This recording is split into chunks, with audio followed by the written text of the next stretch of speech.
Good day mga kapites, yan naman panibagong vlog ang ating ngayon sa araw na ito.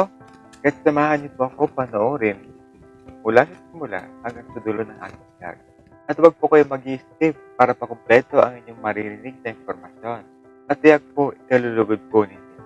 Kaya po ng mga naunang po kong nasabi, ito po ay wala po sa libro. At sa kung paano ko po napalago ang aking negosyo. At pawang totoong karanasan lang po at wala pong halong pula ang inyong maririnig at iba ang ating sari-sari store business. Marami na po nakasabay nito mula sa simula. Marami rin nagbubukas sara at marami rin nagbubukas ng panibagong sari-sari store. Tawa ng Diyos pa rin ang aking sari-sari store business. At aking masasabi, ito ay pinatag na ng panahon. Itong aking sari-sari store business. Kaya't inaanyayahan ko po kayo manood at makinig. Sabay na rin po ang pag-comment at pag-like. Pag-subscribe po sa aking channel ay libre lamang. Buhay Sari-Sari PSSC. At ano ba? Subscribe na po.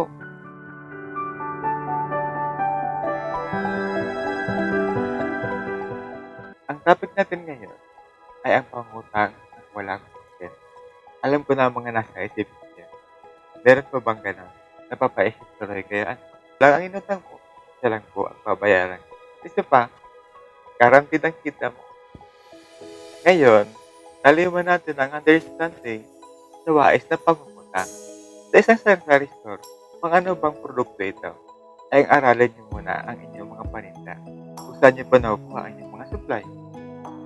Subay sa supermarket, subay dun sa extract delivery, o kaya naman dun sa mga distributor.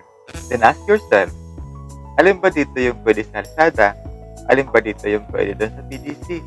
At sunod natin gawin, kung PDC yan, ilan ba ang term niya?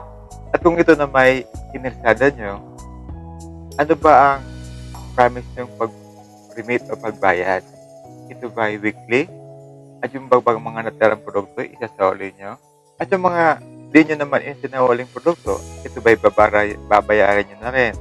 Ang pinakasekreto pa din po doon, pag inalisada niyo po ang isang produkto, dapat po, kung anong araw po kayo nag-promise, yun po ang inyo pong tuparin. At huwag po kayong magpapalya.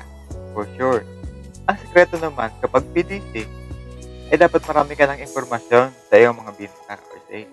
Sa parang pong yun, siyempre, alam nyo kung ilan ang perang pumasok sa iyo ng mga nakaraang taon o kaya ng bawang yon. Di po ba? At ngayon, meron ka ng data. Marami ka ng informasyon.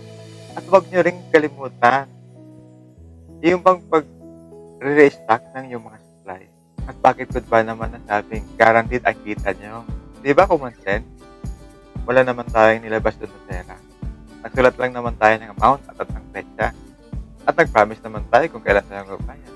Di ba yun ang naman ginawa natin? O, di ba ba kayo doon naniniwala? Sana po nakapagbigay na naman tayo ng bagong ideya. At sana po may natutunan naman tayo sa araw na ito. So muli po, ito po ang inyong ka-BSS nagsasabing umulan man at bumagyo. Sari-sari store ay hanggang magsilbi pa rin po. At sa muli po, inaanyayahan ko po kayo panoorin ang mga susunod pa po nating edisyon sa ating sari-sari, usapan at pintuhan. Sa Buhay Sari-Sari, BSS TV. At huwag nyo rin pong kaligtan mag-subscribe sa aking channel. Ang pag-like at pag-comment po sa ating mga topics ay ating babasahin sa susunod po natin mga vlog.